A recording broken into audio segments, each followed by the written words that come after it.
Good morning students, कैसे हैं आप सब।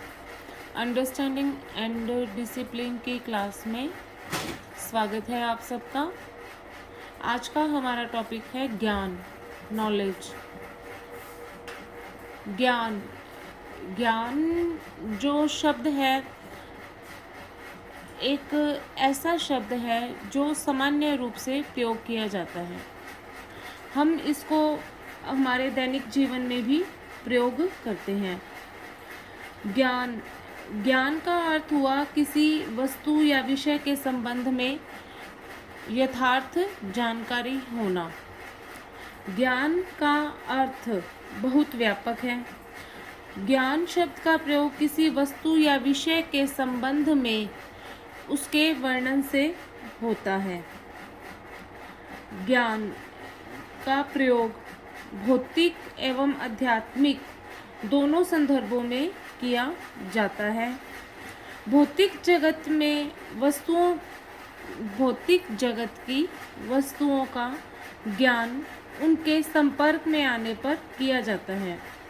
यह ज्ञान इंद्रिय अनुभव के आधार पर संपन्न होता है। जैसे हमने हाथी को प्रत्यक्ष रूप से देखा। इसके अंतर्गत हमने हाथी को उसके विशालकाय शरीर, लंबी सूंड एवं उसके 4 पैरों के बारे में ज्ञान प्राप्त किया। इसी प्रकार जो आध्यात्मिक ज्ञान है, उसके संदर्भ में हम उसका साक्ष्य, तर्क, बुद्धि एवं अंतःप्रज्ञा आदि का सहारा लिया जाता है। सामान्य रूप से ज्ञान को एक जटिल तथ्य के रूप में प्रस्तुत किया जाता है तथा यह स्पष्ट किया जाता है कि ज्ञान प्राप्त करना सरल कार्य नहीं है। ज्ञान को प्राप्त करने में अनेक जन्म बीत जाते हैं। इस प्रकार की अवधारणा समाज में सामान्य रूप से प्रचलित है। यह कथन पूर्णतः सत्य नहीं है, परंतु यह कथन असत्य भी नहीं है। ज्ञान की दूसरी अवधारणा में ज्ञान एक सामान्य वस्तु है।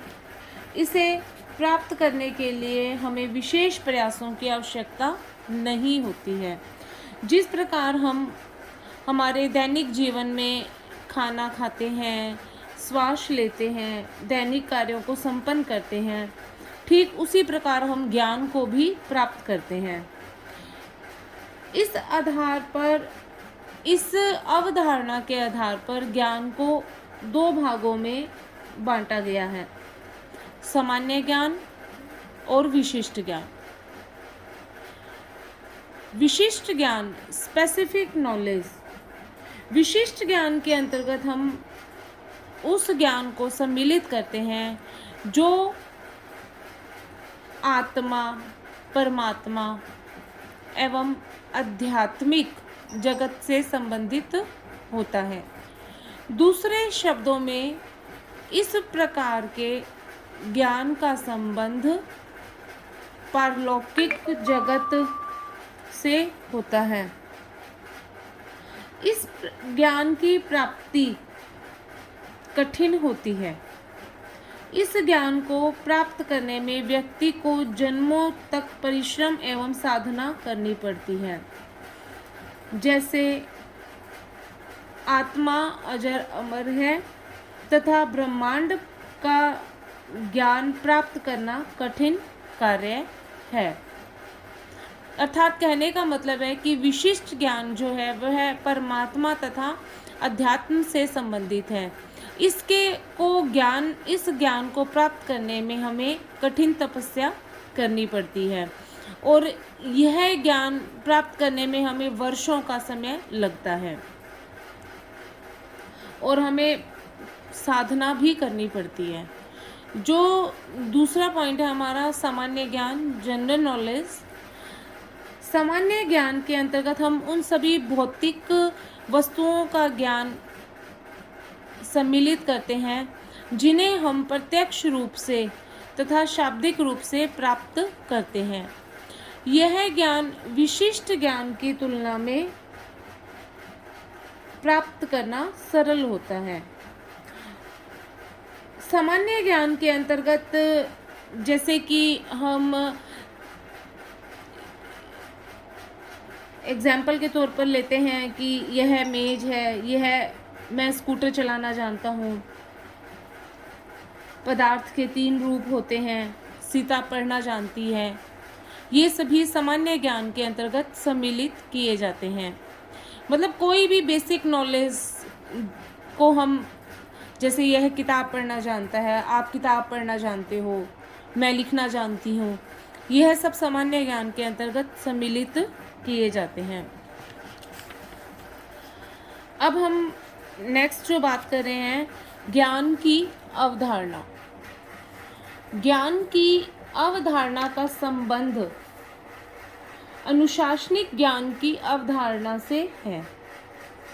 सामान्य रूप से विषयों के मध्य पाए जाने वाले अनुशासन का जो संबंध है वो हमारे सामाजिक एवं राजनीतिक व्यवस्था के मध्य समन्वय से होता है। विद्यालयी व्यवस्था में छात्रों को वही विषय पढ़ाए जाते हैं जो उन्हें सामाजिक एवं राजनीतिक विकास का मार्ग प्रशस्त करते हैं। ज्ञान की अवधारणा का संबंध दृढ़ता, वस्तुनिष्ठता एवं औपचारिकता से होता है।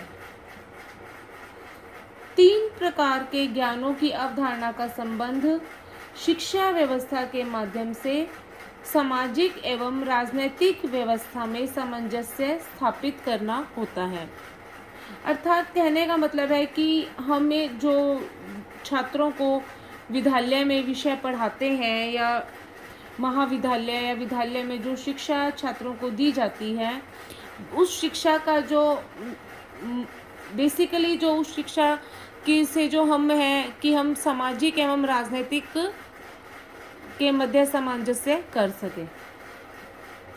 सामान्यतः यह देखा जाता है कि शिक्षा व्यवस्था में होने वाला प्रत्येक परिवर्तन किसी न किसी रूप में हमारे सामाजिक या राजनीतिक व्यवस्था से संबंधित होता है।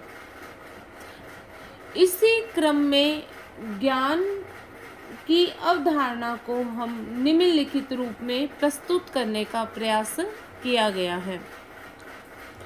फर्स्ट है इसमें अनुशासनिक ज्ञान की दृढ़ता एवं सामाजिक सामंजस्यपूर्ण संरचना।